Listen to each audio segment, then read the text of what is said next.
এ বছর কৃষ্ণ জন্মাষ্টমী ২৬শে আগস্ট পালিত হবে। এই দিনে ভগবান শ্রীকৃষ্ণের পুজো করা হয় এবং বিভিন্ন ধরনের ধর্মীয় আচার অনুষ্ঠান করা হয়।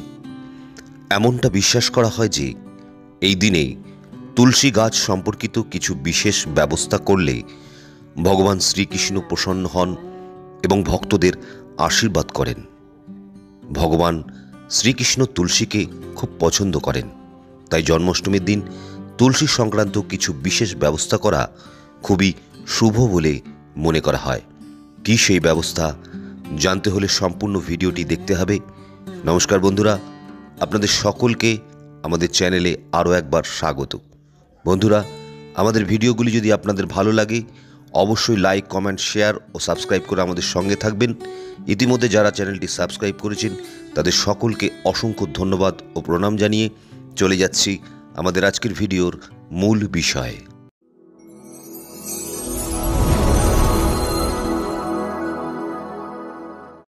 কৃষ্ণ জন্মাষ্টমী, যাকে গোকুলাষ্টমীও বলা হয়, এটি একটি হিন্দু উৎসব যা প্রত্যেক বছর পালন করা হয়।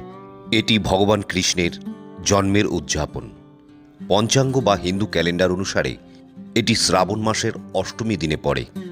পশ্চিম গ্রেগরিয়ান ক্যালেন্ডারে এটি সাধারণত আগস্ট বা সেপ্টেম্বর মাসে হয়। 2024 সালে 26শে আগস্ট গোকুলাষ্টমী বা জন্মাষ্টমী পড়েছে। অনেক সরকারি এবং বেসরকারি প্রতিষ্ঠান এটি ছুটির দিন হিসাবে পালন করে।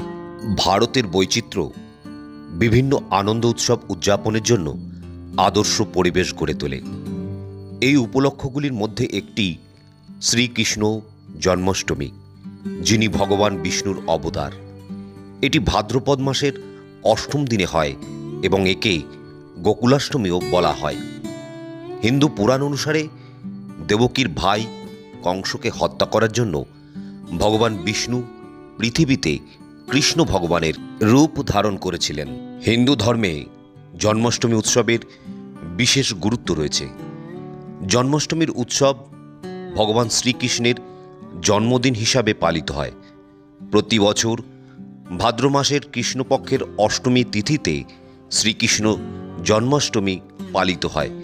এবছর শ্রীকৃষ্ণ জন্মাষ্টমী 26শে আগস্ট পালিত হবে। এই দিনে ভগবান শ্রীকৃষ্ণের পুজো করা হয় এবং বিভিন্ন ধরনের আচার অনুষ্ঠান করা হয়।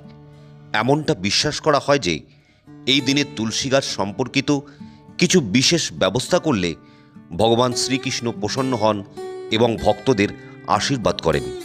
ভগবান শ্রীকৃষ্ণ তুলসীকে খুব পছন্দ করেন, তাই জন্মাষ্টমীর দিন তুলসী সংক্রান্ত কিছু বিশেষ ব্যবস্থা করা খুবই শুভ বলে মনে করা হয়। হিন্দু ধর্মে তুলসীকে একটি পবিত্র উদ্ভিদ হিসাবে বিবেচনা করা হয়। এটি সমস্ত দেবতা, বিশেষ করে ভগবান বিষ্ণু এবং মা লক্ষ্মীর কাছে খুবই প্রিয় বলে মনে করা হয়। ঘরে তুলসী গাছ লাগালে ঘরে ইতিবাচক শক্তি আসে এবং নেতিবাচক শক্তি নষ্ট হয়। জন্মাষ্টমীর দিন তুলসীর সামনে ভগবান শ্রীকৃষ্ণের 4টি নাম উচ্চারণ করুন: গোপাল, গোবিন্দ, দেবকীনন্দন ও দামোদর। এছাড়াও ওম নমঃ ভগবতে বাসুদেবায় নমঃ মন্ত্রটি জপ করুন। এমনটা করলে জীবনের সমস্ত সমস্যা দূর হয় বলে বিশ্বাস করা হয়। জন্মাষ্টমীর দিন যখন পুজোয় কানহাকে মাখন দেওয়া হয় তখন অবশ্যই তাতে তুলসী পাতা দিন। এতে করে আর্থিক অবস্থা ভালো থাকে। চাকরি বা ব্যবসায় উন্নতি পেতে চাইলে জন্মাষ্টমীর দিন তুলসী মাকে লাল রঙের চুনরি অর্পণ করুন। জন্মাষ্টমীর দিন তুলসীর সামনে ঘিয়ের প্রদীপ জ্বালিয়ে তুলসী মাকে 11 বার প্রদক্ষিণ করুন। এটি করলে জীবনে সুখ ও সমৃদ্ধি আসে। জন্মাষ্টমীর দিন ঘরে তুলসী গাছ লাগালে দাম্পত্য জীবনের সমস্যা দূর হয় এবং দাম্পত্য জীবন সুখী থাকে।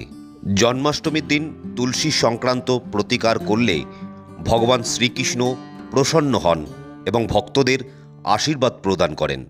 তুলসী গাছ শুধুমাত্র ধর্মীয় দৃষ্টিকোণ থেকে গুরুত্বপূর্ণ নয়, এটি স্বাস্থ্যের জন্য উপকারী। তাই জন্মাষ্টমীর দিন তুলসী গাছের পুজো করুন এবং এ সম্পর্কিত প্রতিকার করুন। বন্ধুরা, ভিডিওটি যদি আপনাদের উপকারী বলে মনে হয় তাহলে অবশ্যই একটা লাইক করবেন, কমেন্ট, শেয়ার ও সাবস্ক্রাইব করে আমাদের পাশে থাকবেন। আমাদের এই ধরনের ভিডিও সবার আগে পাওয়ার জন্য বেল আইকনটি প্রেস করে রাখবেন। যারা ইতিমধ্যে সাবস্ক্রাইব করেছেন তাদের সকলকে অসংখ্য প্রণাম জানিয়ে আজকের মতো বিদায় নিচ্ছি। দেখা হচ্ছে পরবর্তী ভিডিওতে। ততক্ষণ সুস্থ থাকুন, সঙ্গে থাকুন। নমস্কার।